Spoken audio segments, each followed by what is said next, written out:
Yep, that's me. I bet you're wondering how I got into this position. Well, it's a bit of a story, so let's talk about it. You see, Runescape Dragonwilds has still only been out for less than a week. The game is in early access and you're capped to level 50 in the 7 available skills, which is fantastic. I've had a ton of fun playing, but why would I just play through the game and do quests and make progress? Is this not a sandbox game? That means I can do whatever the hell I want. And really, that's the goal of today's video. Today, I plan to aimlessly attempt random activities in Dragonwilds until I hopefully stumble across something interesting. I want to stress test this engine. I want to push the game to its limits and hopefully find something kind of cool. Today, we're gonna try and break Runescape Dragonwilds. So just to catch you all up, a few days ago I made my first impressions video after playing the game for the first day. I really enjoyed the game and the progress. I had delved into the swamp, and after the first video came out, I actually came across my first few vault cores, which allowed me to create lodestones. These are items that allow you to fast travel between them. Here's my small little home made right beside the wise old man's house, and here's a quick look at my skills at the start of this video. Now, one of the most interesting things about RuneScape Dragonwilds in comparison to other survival sandbox games is that you can actually build basically anywhere. In games like Valheim or Enshrouded, you require an item to be placed which will sort of claim a plot of land that allows you to build in a 100 by 100 square, just for example. But this does not exist in Dragonwilds like at all. You can just build anything wherever and whenever, so I was intrigued. This could potentially lead to so many possibilities. What those possibilities could be, I didn't know just yet, but I had a few ideas. However, for these ideas to really come together, I was going to need a lot of wood. Like, more wood than you would ever want to acquire. Like, my woodcutting was capped at level 50, but I probably received enough woodcutting experience in the course of this video to get damn close to 99 if the skill wasn't capped. Now, interestingly enough, you might think that the fastest way to gather wood in Dragonwilds is by using a woodcutting axe and chopping trees. Wrong. The fastest way to gather wood is by just running around and picking up sticks. You see, in Dragonwilds, in forested areas, there are literally thousands of logs just laying on the ground waiting to be picked up. Way more than you might expect in a real forest, but I guess a real forest also doesn't have a dragon flying around and causing mayhem every literal 2 minutes. But I digress. You'll level up your woodcutting faster and get wood way faster by just running around and spamming E to pick up sticks. You see, early on my goal was to place as many objects into the game as possible. In a lot of other building sort of games, when you start acquiring a massive amount of assets in a single area, this can often cause the game to reduce frames, lag, and overall just start performing worse. So I kind of just wanted to start placing as many objects as possible in order to sort of stress test Dragonwilds and to push it to its limits. One of the cheapest items to create in the entire build menu is floor tiles, or floor foundation. These require only 4 logs in order to actually build, and this means for every 400 logs I would acquire, I'd be able to cover 100 more tiles of land. And this goal was actually twofold. First of all, I wanted to stress test the game, but second of all, I wanted to see if it would be possible to literally cover the entire map in foundation tiles. Which is a lofty goal that would literally require months of gameplay as a solo player, but just as a quick sneak peek, I made some pretty hefty progress for day 1. Now, one interesting thing I started to notice while spending copious amounts of time being one with the trees is that certain objects behave differently with your inventory depending on how they're acquired. You see, your inventory actually maxes out at a carrying weight capacity of 400. When you reach capacity, your character moves at extremely reduced speeds, and it stops you from picking up some items. Items that are already on the ground receive this error message when attempting to pick them up, saying that you're carrying too much weight. But interestingly, when you actually chop down a tree and you get these sparkling logs, which would normally go directly into your inventory, but because your inventory is beyond capacity, they just fall to the ground. However, these items, by pressing E, you're actually still able to pick them up anyway. Unfortunately, this doesn't really matter because it's still less efficient than just running around and picking up sticks and storing them in your chest at your base when you reach capacity, because the movement speed reduction is just that bad. Anyway, I figured I was going to need a ton of extra storage to hold all of my wood, and I basically emptied my inventory minus some of the necessities. Generally, while gathering, I was able to carry between 150 and 170 logs before I reached capacity. Also, around level 27 woodcutting, you get a spell known as Splinter. Using this in conjunction with Actual Projection, where you can line up to knock down 4 trees, this basically acted like a Viagra after 6 old fashions, because it massively increased my wood production. Especially if you get the trees to land on or near each other, you could actually use the Splinter spell on both trees at the same time, which would immediately turn them into wood. Anyway, I finally had my first full couple of chests of wood, which looking back was such a poor, sad, insignificant amount of wood compared to what is used in the rest of the video, but either way, I began building and placing my foundation tiles. I thought this was a pretty good start. Now, obviously, this is the kind of task that would probably be a lot easier to accomplish if I had some helping hands. So I decided to mobilize and I sent out an initiative in my Discord. A call to action, a rallying of the troops, asking if anyone would be able to help me in this time of need, to gather as much wood as humanly possible in order to cover the land of Ashenfall. When I say to you that literally no one replied or showed any interest whatsoever, well, that's exactly what happened. Except for one individual, the Goat Lady. You'll notice she's a female sporting a full ginger beard and a mustache, which is honestly game-breaking in and of itself. We can probably just end the video here.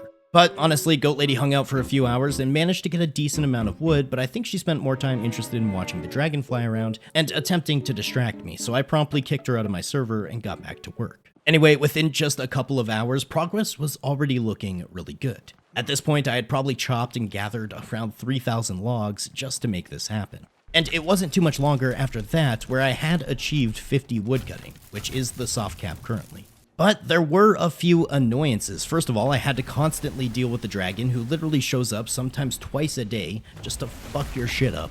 On top of that, there are warbands who constantly appear and they can actually destroy your house and buildings if they attack you while you're standing near them. However, I later on realized that you can actually completely avoid warbands by just exiting to the main menu whenever they decide to show up. This seemingly just makes them despawn. And on top of all of that, I had to gather a metric ton of water and food in order to keep my thirst and hunger topped off while doing all this work. And this leads me to the part of the video that I want to call observation. As when you're trying to break through the walls of a game and really come to mess something up, you first just need to try and attempt and meander your way through the game. You have to find any sort of interesting or strange interactions and understand how they work in a way that might be beneficial to your end goal.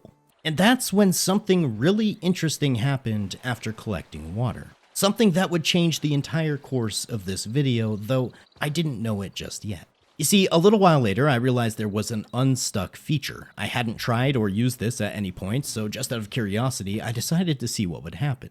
The unstuck feature is supposed to teleport you back to the tower where you spawn into the game, which is exactly what it did. However, when I got there, a bunch of random dirty water spawned into the air and dropped to the ground. That's peculiar. But honestly, a few hours later at this point, I was pretty impressed. I had covered basically the entire starting town in foundation tiles. You can actually build directly through other buildings and around trees as long as you attach foundation tiles to other foundation tiles. They basically just go through and around anything. I was also impressed that the game was seemingly having no performance issues whatsoever, despite there literally being over 1,000 of these foundation blocks at this point. Now, it seemed like this wasn't necessarily a viable option in regards to actually breaking or having an effect on the game. It seemed like generally everything still operated the same, even with foundation tiles above the ground. The goblins would still spawn, the trees would still spawn, and they would just grow through the foundation. So next up, I tried to see how high I could build a wall, and honestly, without support, it's not very high. Even using the Eye of Oculus spell, which allows you to build from a distance, you can only stack walls up to 5 high before they become too unstable. I tried stacking a few other items, such as stairs, and I even came across something rather interesting. I had a bit of a discovery moment, as it seems like certain items from the decoration or even the furniture menu can be stacked and never lose stability. This is going to be important for later. Now, because I had that weird interaction with the water spawning when I used the Unstuck feature prior, I also decided to keep messing around with Unstuck. You do this by holding the X key while you're in the main menu. I tried all kinds of different interactions, though I never managed to get the random water to spawn in like what happened the first time. However, one interesting thing I did notice was that if you sleep in your bed during the daytime and then also use the Unstuck feature, this still teleports you directly to the starting temple. However, you have the option to actually leave your bed, which then force teleports you directly back to your bed. Interesting. I also got really curious about the starting temple. You see, you can't build in this temple at all. It's one of the few places in the game that's almost completely non-interactable when it comes to building. However, while messing around, I did manage to find a chest on the left side of the temple when trying to climb up to the roof, and there's also a hidden chest inside the temple which you can access by using the Wind Step spell, which allows you to jump higher and farther. Really, my main goal was to try and see if you could build into this tower in any way, shape, or form, so as that when you use the Unstuck feature, you might be trapped. However, this seemed pretty much impossible. It seems like Jagex foolproofed the temple, unfortunately. At this point, I decided to take a bit of a break and mull over what I had observed about Dragonwilds so far. I had a couple of main takeaways. Number one, it seems like furniture and decorations could be stacked seemingly endlessly and never lose stability. Number two, I somehow force-spawned water into the starting temple by using the Unstuck feature. And number three, I also found a weird interaction where sleeping in my bed and using the Unstuck feature, I could then force teleport myself back to my bed. Surely, with this knowledge, there has to be something here. I must be able to break the game. There's gotta be a way to do something. Well, the first thing I did upon returning was attempt to stack barrels. These are a decoration item that once again seemingly doesn't struggle with stability. By using my personal storage spell and carrying as much wood as possible without hindering my jump ability, I was actually able to stack these barrels to a ridiculous height. I'm pretty sure you could actually attack the dragon from all the way up here if he decided to fly in, which he did, but I didn't have any ranged weapons on me, unfortunately. But then I had an even better idea. What if I could build off of these barrels? So I broke my tower and made my way back to the ground, where I attempted to place my lodestone on top of a barrel. And to my surprise, this actually worked. So once again, I gathered as much wood as I could carry, as well as filled my personal storage. I grabbed my supplies to make a lodestone and started to make my way back up. At the top, I placed down a wooden tile on the barrel, and then I was able to build more wooden tiles all the way around this, without losing too much stability. And the best part is, my lodestone fit nicely on the floor, meaning I could even teleport back here whenever I wanted. Now, I don't know the implications of this. I mean, anytime you attempt to leave without teleporting, you're just gonna die from fall damage, unless they later on introduce a glider system. But, potentially, in a multiplayer situation, this might be somewhat beneficial. I can't help but feel like decorations not being affected by stability is an unintended mechanic, but this tower looks so hilarious from a distance that I hope they honestly just never fix this. Anyway, a skybase is possible, and I was pretty proud of myself for having built this completely useless tower. But finally, it was time to figure out exactly what happened with the dirty water appearing at spawn. So I did the only logical thing I could think of, and I started gathering a ton of dirty water. I had about 150, and I tried using the Unstuck feature again, but nothing really happened. The dirty water that had spawned in before was still there, and despite me gathering more, this didn't seem to make any new ones spawn in. I tried dropping the dirty water that I had in my inventory, but this just functioned as normal. But then, I had an idea. How does the collecting water feature function if you have a full inventory? So back at home, I changed my interact key from E to mouse scroll, and I ran back to the lake and I just started scrolling. I scrolled and scrolled, collecting over 500 water in just a matter of minutes, and aha. When my inventory was full, my character seemingly still interacted with the water. You see, I had a theory. I remembered that earlier when gathering a ridiculous amount of water for me to be able to continue covering the world in foundation tiles, I had actually gotten a full inventory. And thus, the water that spawned into the temple was potentially extra water that I had somehow attempted to gather even though my inventory was full. So I sat here scrolling. Literally just scrolling for a good 5 minutes. And despite it being extremely late, it was nearly 1 in the morning and I had spent the entire day trying to break the game, I had to turn my camera on for this. If this worked, I would be so happy. So after about 7 minutes of picking up water with a full inventory, it was time. The moment of truth. Let's see what happens when I use the Unstuck feature. Oh my god, it's beautiful. Literally thousands of dirty water just started pouring into the spawn. At first, my game was still running somewhat okay, but within just a few seconds, I was already starting to notice a massive drop in frames. This is absolutely insane. I now had 2 giant piles of literally thousands upon thousands of dirty water just stuck in the spawn temple. Now, my FPS was pretty bad, but I figured it's not bad enough. Also, if you wanted to know how far away you had to be for the game to start functioning normally again, it's about right here. And running back towards the spawn creates massive FPS issues again. Anyway, I was not done just yet. I spent a few more moments gathering a bit more water, and I decided to try and use the Unstuck Force teleport when you sleep in your bed.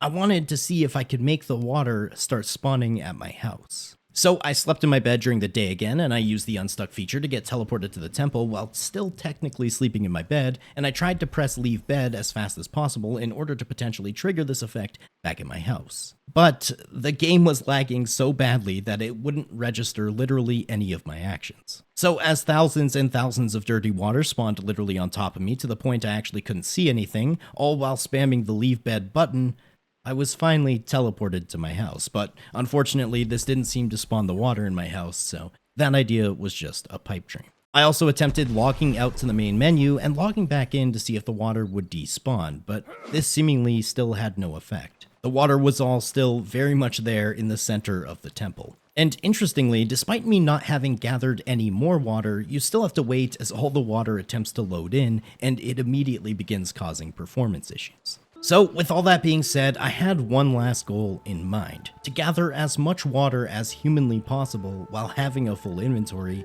and to see what happens. I was genuinely concerned for my computer, but I spent the better half of 30 minutes scrolling my mouse wheel while watching videos on YouTube about the recent H3 drama. So while I was definitely entertained, my scrolling fingers were hurting. I just hoped the early onset arthritis would actually be worth it. And after about 30 minutes of scrolling, it was time.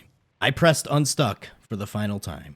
And actually, the water was loading in fairly slowly. My FPS was dropping like crazy and my computer was beginning to sound like a freight train, but the entire process was seemingly happening in slow motion. And even though all the water was spawning in and popping around like literal popcorn, I didn't see any new water spawning in. It seemed like this is just the same amount I had from my prior attempts. But then, like a hose on a warm summer day, the fountain began, and thousands upon thousands more water began spawning in. It was glorious, though I was genuinely concerned for the temperature my computer was running at, and even the game started to get more fractally and pixely as more and more of the water loaded in. And ultimately, I just had to leave the temple and run away, which I tried to the best of my ability. I spared one last look back at my beautiful creation before heading out. But yeah, that's how I broke Dragonwilds. I hope you guys enjoyed this sort of different video from me. I've really been loving the game and can't wait to play more. If you guys enjoyed the video, consider dropping a like, a comment, a sub.